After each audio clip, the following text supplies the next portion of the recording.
पश्चिम बंगाल में अगले साल विधानसभा का चुनाव होना है, लेकिन उससे पहले सूबे की सीएम ममता बनर्जी ने बीजेपी और चुनाव आयोग के खिलाफ मोर्चा खोल दिया है।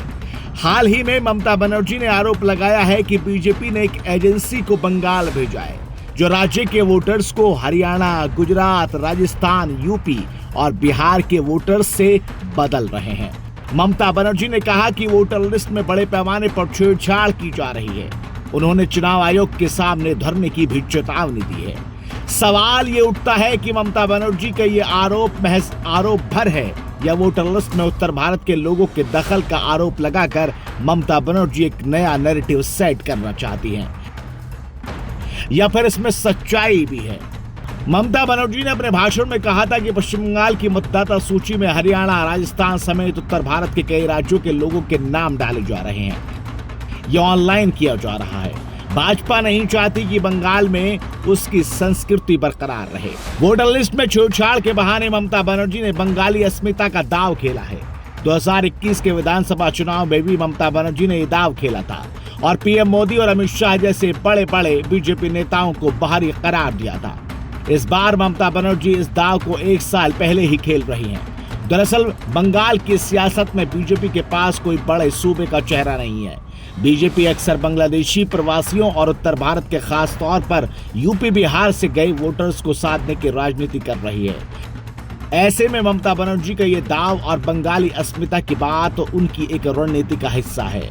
ममता बनर्जी ने आरोप में कहा है कि बीजेपी और चुनाव आयोग ने यही चाल महाराष्ट्र और दिल्ली में भी चली और सत्ता हासिल की, लेकिन बंगाल में ये नहीं चलेगा।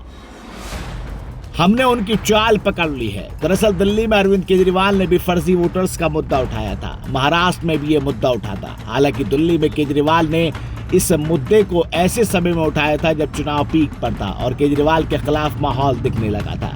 वहीं उसके उलट महाराष्ट्र में तो ये मुद्दा चुनावी नतीजे आने के बाद खुलकर सामने आया।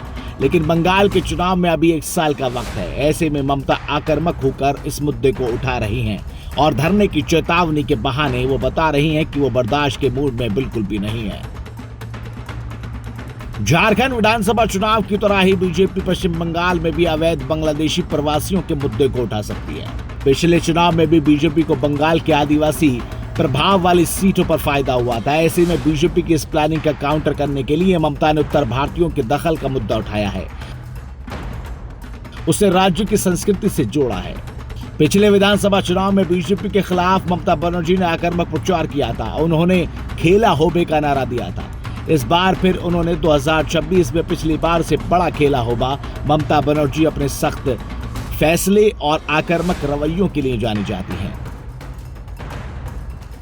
2021 के चुनाव में उन्होंने सत्ता में शानदार वापसी की थी। इसके बाद लोकसभा चुनाव में भी बीजेपी को तगड़ी पटखनी दी थी। अब 2026 में भी चुनाव होने वाले हैं, जिसमें ममता बनर्जी आक्रामक मूड में नजर आ रही हैं।